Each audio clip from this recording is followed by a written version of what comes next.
All right, so today is the day, hopefully, that I'm going to be getting solar on the van. So I'm heading to Home Depot. I'm going to get like kind of last minute things that I think I need, and then unbox my solar kit and start putting it up.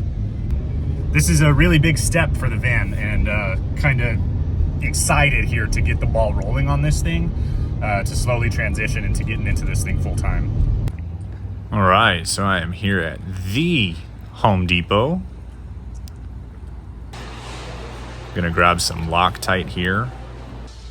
And of course they have everything locked up all the time, everywhere you go. So my plan, and we'll see if it works, is to create a bracket out of this and then mount the solar to that and then mount that to the roof. So I'm gonna see about this kind of stuff. So I'm thinking I'm gonna go with a 1/2 inch lag bolt. If I go galvanized, it shouldn't rust, right? I hope that you guys know that, although after this video is done, I think I'm gonna go with this though. So I'm with 10 1/2 inch galvanized lag bolts. I hope that that's enough and the right thing. I'll be super happy when the solar's done. Next to the van, this is probably the most expensive thing with the panels and the materials and everything that needs to go into it. Plus I still need to buy like a solar, not a solar, but an electric generator. A big enough one that it'll be able to do what I need it to do. So I am gonna go get a battery right now. It's gonna be another 100 and some odd bucks, but eventually I'll need to upgrade the inverter as well, but I'm just trying to get everything started today. I'm going with this EverStart for now, so a decent size. It's another $142 later. So my plan is to get one more battery and then an electric generator, but that's enough money spent for today, especially because I'm trying to save. That way I can take off. That way I can hit the road and I at least have something, because YouTube's still not quite paying me yet, but it will be, and I thank you guys for being here for that. All right, let's unbox this and see what it came with. Now it was supposed to come with, let's see if I can actually get it open. It was supposed to come with some stuff to help mount it as well, but I don't think to mount it to a moving vehicle. So let's see what we got. All right, so here are the panels. It looks like I can get them out 2 at a time.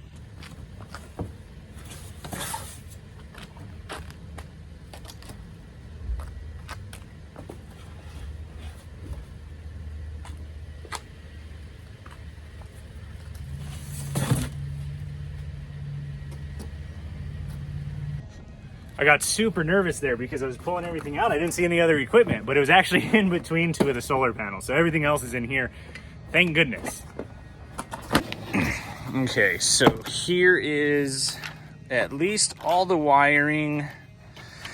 Yeah, see, it comes with like some real basic little screws and stuff, but I think that's more to mount, like maybe you mount this inside. This is the charge controller. So you got that. Looks like plenty of length of wire. And that charges into the charge controller. Obviously, you have to read the instructions.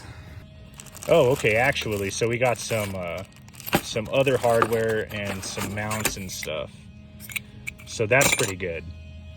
So I've actually never done anything like this before, so my brother-in-law is actually gonna come over and help me set all this up. He's good with this kind of stuff, wiring and whatnot. That's definitely not my strong suit. I have way too bad ADHD to fuss with that stuff. Kind of explain to you guys my thought process here though. So the solar gets mounted to these brackets, and then the brackets get mounted to the roof. In theory, it seems easy enough, but we'll see how the execution comes out. I think one of the things that I'm most worried about is I want to preserve the roof as much as possible, but I have no idea how I'm going to be able to drill and mount the solar from the outside.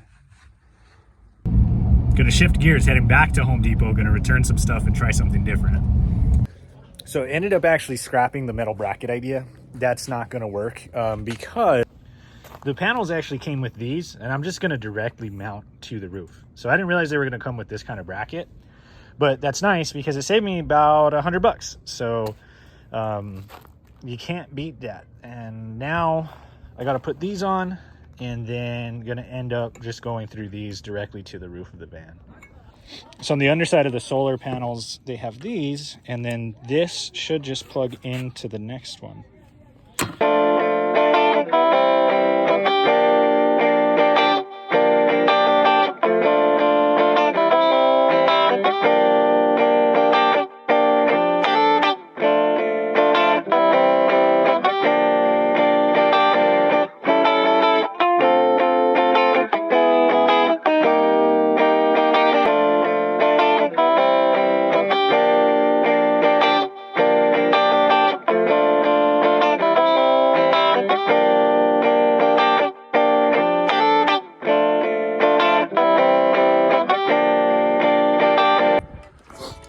Alrighty, so got everything up here.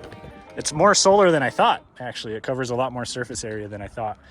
But ended up just putting some silicone in the hole and then throwing the self-tappers in.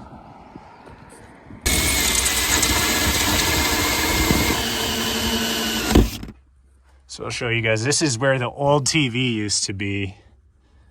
And that's where I put the hole. So we're gonna be bringing in the wiring from there. And I think I'm gonna mount the charger in here.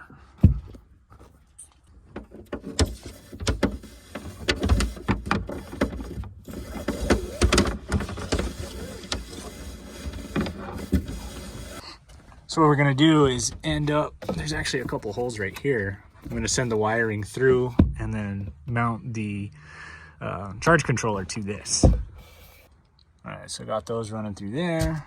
And then coming through the original screw holes where the handle was. It's blinking. Alrighty, so ran into a couple of little issues. I stopped filming because it was like, okay, no longer film mode. Like, let's figure this out and try to get this done mode. Ran into a couple of issues, but we got it all working now. The only thing is I have to order some new wires because we had already cut them because we had already put everything up. It's working now. But with this Renogy kit, the solar kit, we had wired, you know, negative, positive, and it works, but not for a 12-volt battery.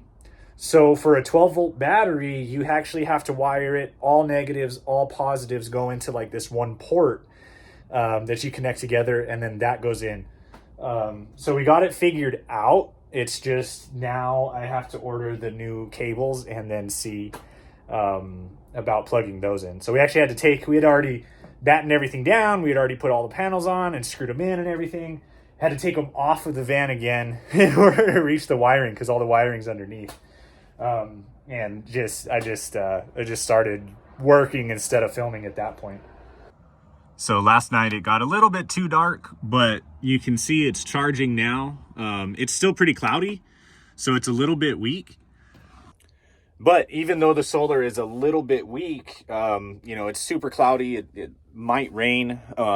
It's still charging. It's still working. So the next step is going to be on Friday. I got some new wires that I'm going to have to run back up to the roof just because I had to like improvise a little bit yesterday after making the mistake. So what happened was we ran everything, all the negatives together and all the positives together. And it was throwing an error code that it was overcharging was the error code that I was getting. So since we ran them in a circuit, I guess that was the issue. And they want all the negatives to go into like this one little plastic thing that connects them all and then has one output instead of running into each other. So go figure. But anyway, it's up there. It's good to go. And that's one more step kind of done on the van. I got to batten all this down, figure out all the wiring and everything, but I figured I won't do that until it's done. And next Friday, those other wires get here. So, but anyway, yeah, thanks guys. Thanks for tuning in. I appreciate you guys, and I'll see you guys next week.